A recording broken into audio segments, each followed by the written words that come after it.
간병인 지원 입원 일당 꼭 필요한가요?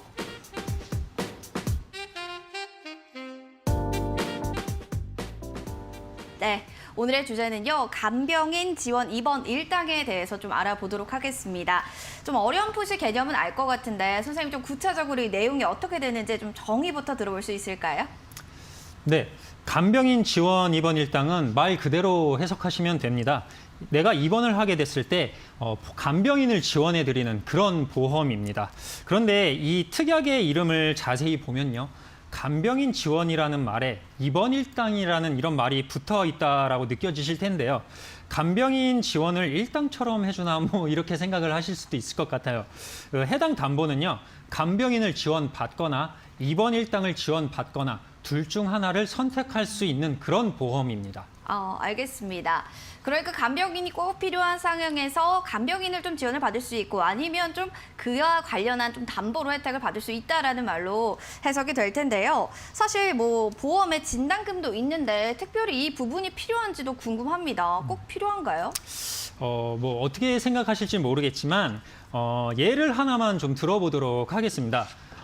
남편을 일찍 여의시고 홀로 살아가시는 어머니가 계십니다. 자녀들은 취직을 해서 서울에서 힘겹게 하루하루를 이겨내며 살아가고 있다고 가정을 하나만 해보겠습니다. 그런데 사실 이게 대부분의 출가한 자녀를 둔 그런 가정의 모습일 수도 있겠는데요.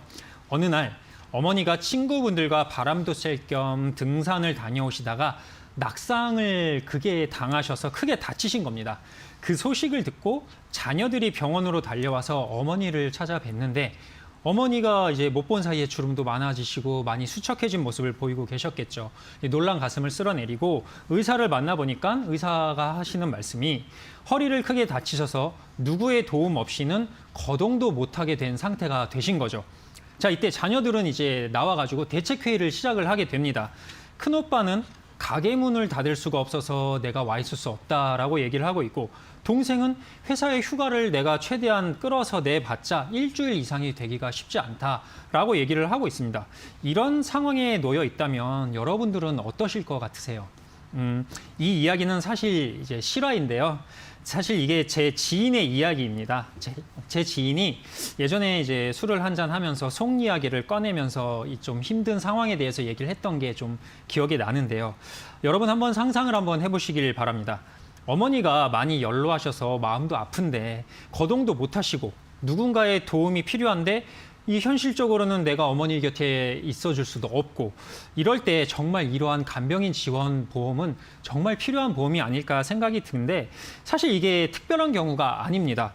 병원에 가보시면요. 이런 상황에 놓이신 분들이 정말 너무너무 많으세요. 간병인 비용이 한 달에 뭐 100만 원에서부터 시작을 해서 300만 원 이상까지 들어가시는 분들도 굉장히 많이 있으십니다. 알겠습니다. 간병인 비용만 한 달에 뭐 300만 원 이상이다라고 하면 엄청난 금액이잖아요. 뭐 간병인 서비스 받을 때 보통 좀 비용이 어느 정도 드는지 이 부분부터 좀 알아봐야 될 것 같은데요. 네네. 보통 간병인 비용은 일당으로 계산을 하는데 7만 원에서 12만 원 정도로 하고 있고요. 많게는 최대 20만 원까지 부담을 하고 계신 분들도 계세요. 지금 시세를 봐서 이렇다고 말씀을 드리는 거고요. 화폐 가치를 생각을 했을 때 앞으로 간병인 고용의 부담은 더욱더 커지게 될 거라 생각이 들고 있습니다. 또 얼마 전 기사를 보니까 명절 때는 일당 15만 원을 준다 그래도 간병인을 사실 구하기가 쉽지 않다라고 하고 있더라고요. 간병인 지원 담보는요. 돈의 가치를 넘어서는 그러한 보험이 아닐까 생각을 해봅니다. 네. 그런데 선생님 좀 궁금한 게요. 간병인이 간병인을 불러야 할 정도로 불편한 상태가 아니라면 간병 지원을 좀 받을 수 없다라고 알고 있습니다. 이럴 경우 담보가 있어도 혜택을 못 받는 게 아닌가라는 생각 드는데 아닌가요? 네. 맞아요? 예, 그렇지 않습니다. 사실 이제 간병인을 쓰지 않아도 된다라는 거는 내가 그만큼 아프지 않다라는 얘기가 될 거고요. 그렇다면 간병인을 내가 불러놓고 서로 마주보고 뭘 하겠습니까? 되게 뻘쭘하지 않겠습니까? 예, 그래서 간병인 쓸 정도의 상황이 이제 사실 흔하게 오는 것도 아니고 입원은 했지만 간병인이 필요 없을 때는 보상을 못 받는다라고 생각하시는 분들이 굉장히 많으신데요. 그런 상황에는 단순합니다. 그냥 입원 일당을 챙겨 받으시면 되는 거예요. 그래서 이름이 간병인 지원 입원 일당이라고 이제 불려지고 있는 거고요. 입원 일당과 간병인 지원이라는 두 마리 토끼를 한 번에 잡으실 수 있는 그런 가성비 좋은 보험이 아닐까 생각이 들고요. 사실 저는 가성비를 좀 따져봤을 때 연세가 있으신 분들에게는 입원 일당을 사실 넣어드리지 않고 있는데 이 간병인 지원이라는 타이틀이 따라온다면 얘기는 좀 달라지는 것 같습니다. 이건 가성비가 아니라 가심비를 충족하는 보험이 바로 이 간병인 지원 입원 일당이 아닐까 생각을 합니다.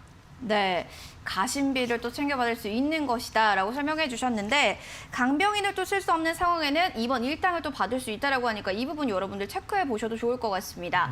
궁금한 부분은요, 좀 병원에 따라서 케이스 바이 케이스처럼 간병인을 드릴 수 없는 병원들도 있습니다. 이럴 경우 혹시 어떻게 해야 될까요? 네.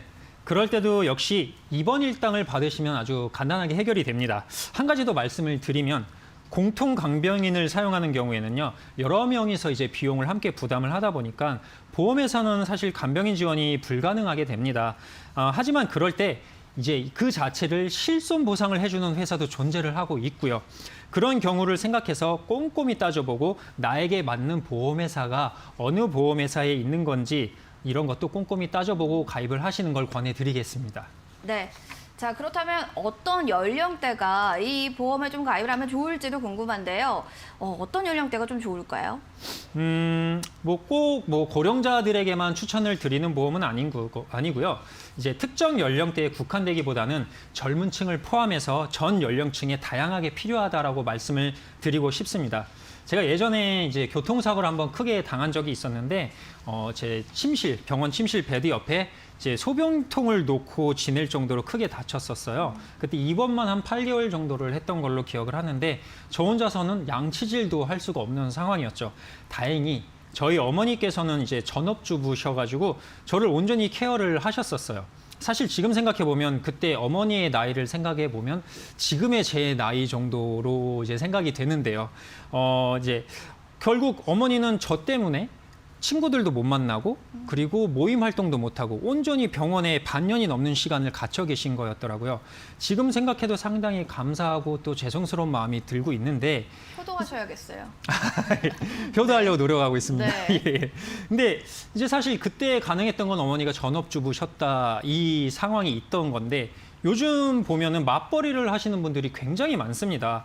이제 두 사람의 소득으로 한 가정의 가게를 꾸려나가는 분들이 굉장히 많으신데 만약 아이가 저처럼 큰 사고를 당하거나 크게 아프다면 사실 한 사람의 소득을 포기하고 병간호를 해야 할지 뭐 그럴 수 없다면 우리 아이의 할머니 혹은 할아버지에게 병간호를 부탁을 드려야 되는 건지 그것도 아니면 내가 그럼 간병인을 쓴다면 그 일당 비용을 월로 계산했을 때 내가 이거를 감당해낼 수 있을지 사실 이런 부분이 되게 애매해질 수 있는데 이러한 경우에도 간병인 지원 입원 일당이 있다면 사실 가게 경제에 큰 도움이 되실 수 있는 부분입니다. 알겠습니다. 선생님 말을 이렇게 쭉 듣고 보니까 대다수 분들에게 이 담보 좀 필요하지 않을까라는 좀 생각이 들었는데요. 한편으로는 단점은 없을까? 이렇게 생각하시는 분들도 계실 거예요. 단점은 없나요? 아주 날카로운 질문이셨습니다. 당연히 단점도 존재합니다. 사실 네. 모든 상품에는 장점과 단점이 존재하고 있는데요. 이 해당 상품의 단점을 말씀드리면 해당 담보는 180일을 한도로 보상을 하고 있습니다. 쉽게 말씀드려서 6개월 보상받고 6개월 면책기간 가둔 다음에 다시 6개월 또 보상이 시작되는 이러한 돌아가는 패턴을 가지고 있는 보험인데요. 이건 장점일 수도 있고 단점일 수도 있는 부분이 또 하나 존재를 하고 있는 건 현재 이 상품은 갱신형 상품밖에 존재하지 않습니다. 이게 사실 좋은 점은 나이에 합당한 보험료로 위험료율을 적용받아서 나이에 맞게끔 저렴한 보험료로 가입이 가능하다는 또 장점이 있겠지만 또 단점은 계속해서 납입을 한다는 점과 계속해서 보험료가 재측정되면서 납입을 한다는 점, 요 두 가지 정도를 단점으로 꼽을 수 있겠습니다. 알겠습니다. 면책 기간도 있고요. 여기에 더불어서 갱신형으로만 좀 가입이 가능하다라는 부분이 단점일 수도 있다라는 또 이야기를 해주셨는데 좀 미래에는 100세 시대에 요즘 이야기 많잖아요. 그렇다 보니까 간병인의 수요는 좀 많아지지 않을까 또 이런 생각이 듭니다. 간병비만 많이 올라가면 그래도 간병인 지원이 좀 가능하지 않을까요, 선생님?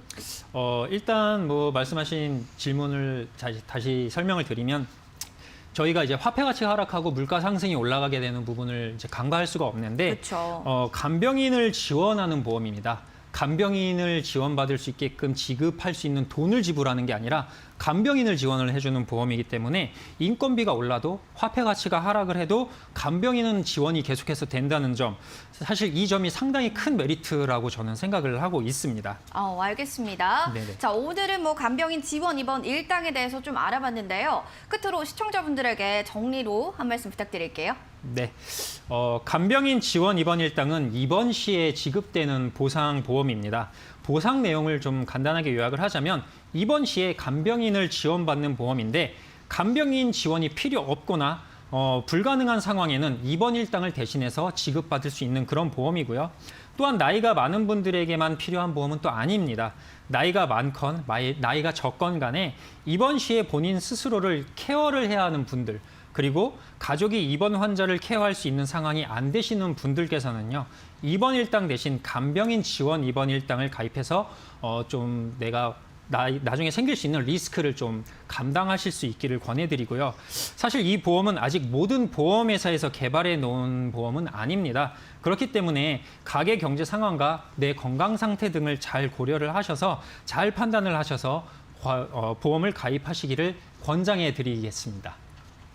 네, 간병인 지원 입원 일당에 대해서 알아봤습니다. 전 연령대가 좀 가입하면 좋을 것이다 라는 이야기를 해주셨는데요. 또 관련해서 궁금하신 사항들 전화 혹은 문자 남겨주시면 됩니다. 문의사항은 02377-0209번, 문자는 샵 3772번으로 해주시면 되겠습니다. 오늘 도움 말씀 주셔서 고맙습니다. 박시원 선생님. 네, 감사합니다.